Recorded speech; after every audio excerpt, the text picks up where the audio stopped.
நான் உங்கள் மதுசூதனன் கலைச்செல்வன். தினம் ஒரு கதை நிகழ்ச்சியில் இன்று மீண்டும் உங்களை சந்திப்பதில் மகிழ்ச்சி கொள்கிறேன். நாம் எல்லோருமே சிறு வயதில் அவ்வை பாட்டியை பற்றி கேள்விப்பட்டிருப்போம். மிகவும் வித்தியாசமான பெயர். குழந்தைகளுக்கு அகரவரிசை சொல்லித்தரும் போது 12வதான உயிரெழுத்து ஔ என்ற அந்த எழுத்திற்கு ஔவையார்தான் ஆகச்சிறந்த உதாரணமாக பார்க்கப்படுகிறாள். அவ்வை பாட்டியை நாம் அறிந்து கொள்வதற்கு சிறு வயதிலே படித்த தமிழ் இலக்கியங்கள் முக்கிய காரணமாக இருக்கலாம். ஆத்திச்சூடி தொடக்கமாக எளிமையான முறையில் மிக எளிமையாக நாம் அறிந்து கொள்ளும் விதமாக கடினமான வாழ்க்கை கோட்பாடுகளை விளக்கி வரும் விதமாக அமைந்த நூல்கள் ஔவையினுடையது. சரி, இதற்கு முன்பாகவே ஔவையை பற்றி வேற ஏதாவது குறிப்புகள் உண்டா என்று பார்த்தால், சங்ககாலத்திலிருந்து தொடங்கியே அவ்வை பாட்டியை பற்றி நிறைய பாடல்கள், அவள் இயற்றிய பாடல்கள் நிறைய இருக்க பார்க்கிறோம். நற்றிணை, குறுந்தொகை, அகம், புறம் ஆகிய பல நூல்களில், சங்க நூல்கள் 18 பல நூல்களிலே ஔவையார் இயற்றிய பாடல்கள் பலதும் இருக்க பார்க்கிறோம். பெரும்பான்மை பாடல்கள் ஔவையை ஒரு விதத்தில் அறிவுரை சொல்லக்கூடியவளாக, அறிவும் அனுபவமும் வாய்க்கப் பெற்று அதன் மூலமாக நாம் எல்லோருமே நம்முடைய ஊரிலோ அல்லது வீட்டிலோ உறவின் முறைக்குள்ளேயோ அந்த ஒரு வயதான பாட்டி இருப்பாள். அவளுக்கு எல்லா விஷயத்திலும் ஏதோ ஒரு அனுபவம் வாய்க்க பெற்றிருக்கும். கை வைத்தியம் சொல்லுவது, எது சரி எது தவறு என்பதை பற்றி சொல்லுவது, நம்மை எச்சரிப்பது, நன்னடத்தையை வலியுறுத்தி சொல்லுவது, இதையெல்லாம் சிறப்பாக தானே செய்து வருபவள். இவளுக்கு அந்த ஊர் சார்ந்த எல்லா விஷயங்களும் தெரியும். ஒரு விதத்தில் பற்றற்ற நிலையிலே இந்த வயோதிகத்தின் காரணமாகவும் அவளுக்கு வாய்த்த அனுபவங்களின் காரணமாகவும் எந்த ஒரு விஷயத்திலும் பற்று இல்லாமல் எப்போதும் இறை சிந்தனையிலே இருந்து கொண்டு தம்முடைய உடன் பிறந்தவர்கள், குழந்தைகள், அடுத்தடுத்த தலைமுறையினருக்கு நல்லது தீயது எடுத்துச் சொல்பவளாக இந்த ஒரு வயதான பாட்டியை நாம் எல்லோரும் பார்த்திருப்போமே.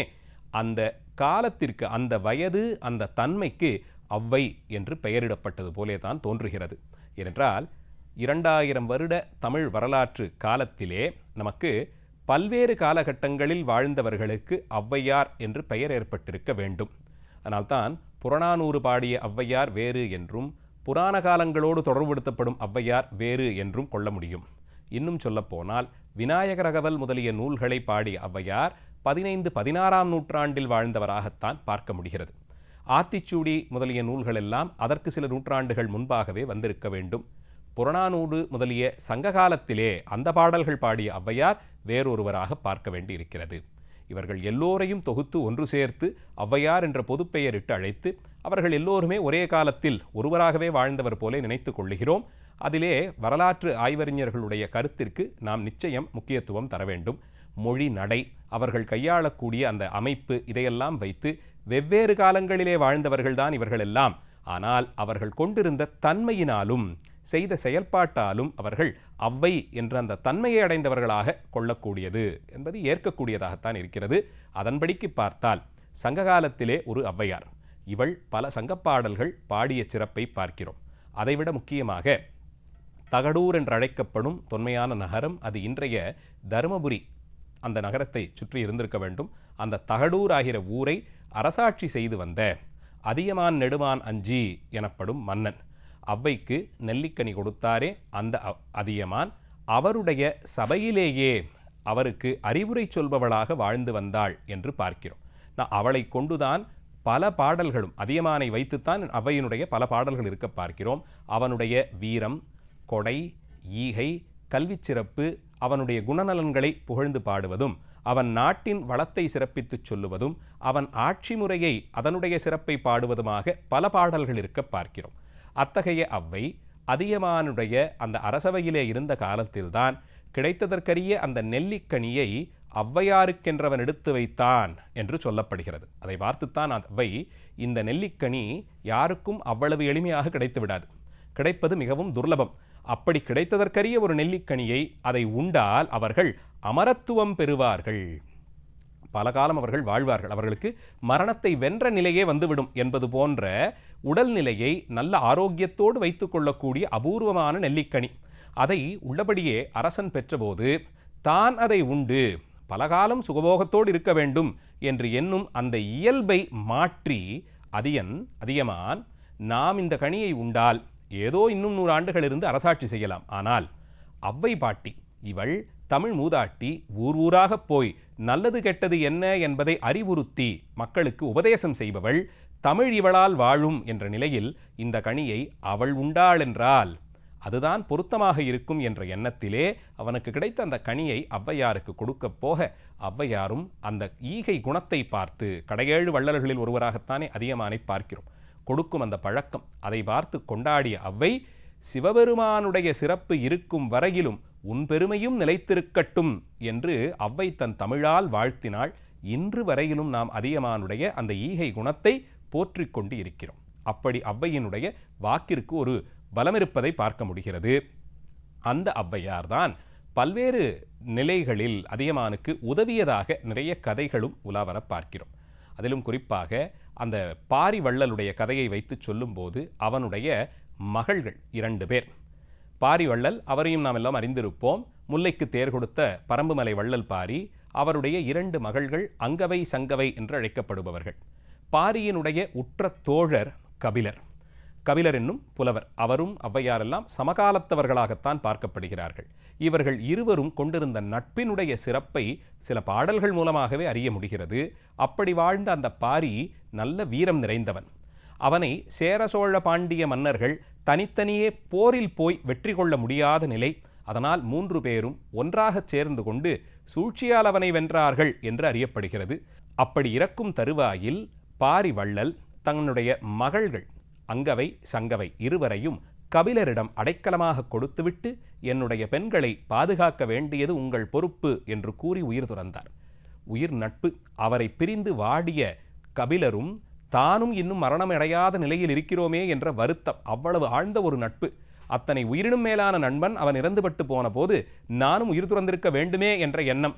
ஆனால் அதே நேரத்தில் அவலைகளாக அங்கே இருந்த 2 பெண்கள் அவர்களை நல்ல விதத்தில் பாதுகாப்பாக வைத்து அதன் பிறகுதான் தான் உயிர் பிரிய வேண்டும் என்ற சங்கல்பம்.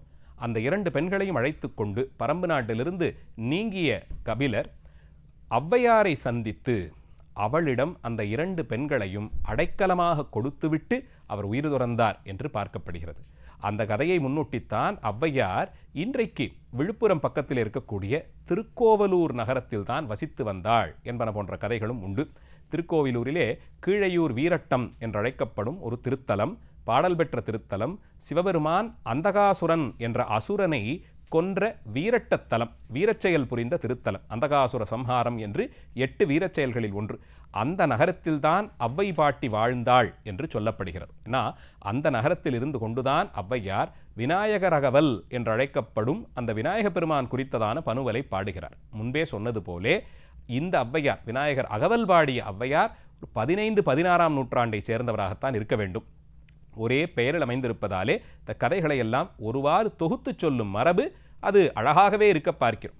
அந்த நிலையில் நமக்கு சங்க காலத்திலே வாழ்ந்த ஔவையார் கபிலரோடும், இன்னும் சொல்லப்போனால் திருவள்ளுவரோடு உடன் பிறந்தவள் ஔவை என்ற ஒரு நம்பிக்கை உண்டு. திருவள்ளுவரும் ஔவையாரும் அண்ணன் தங்கை உறவினர்கள் என்றே சொல்லும் அமைப்பெல்லாம் உண்டு. வள்ளுவர் இயற்றிய திருக்குறள் மதுரை தமிழ்ச்சங்கத்தில் அரங்கேற்றம் செய்யப்பட்ட போது அந்த நிகழ்ச்சியிலே ஔவையார் கலந்து கொண்டாள் என்று சொல்லப்படுகிறது.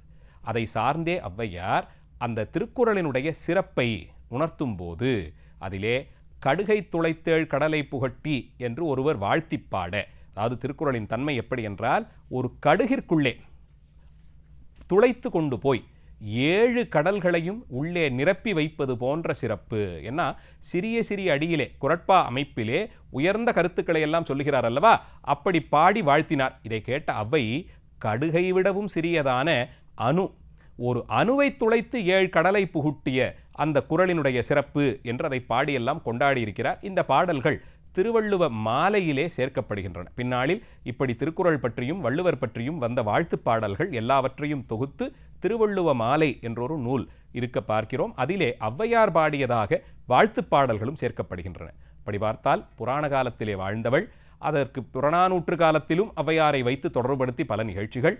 அதைத் தொடர்ந்து பின்னாளில் விநாயகர் அகவல் என்றழைக்கப்படும் இந்த நூல் அது உயர்ந்த யோக தத்துவத்தை குறித்து வருவது.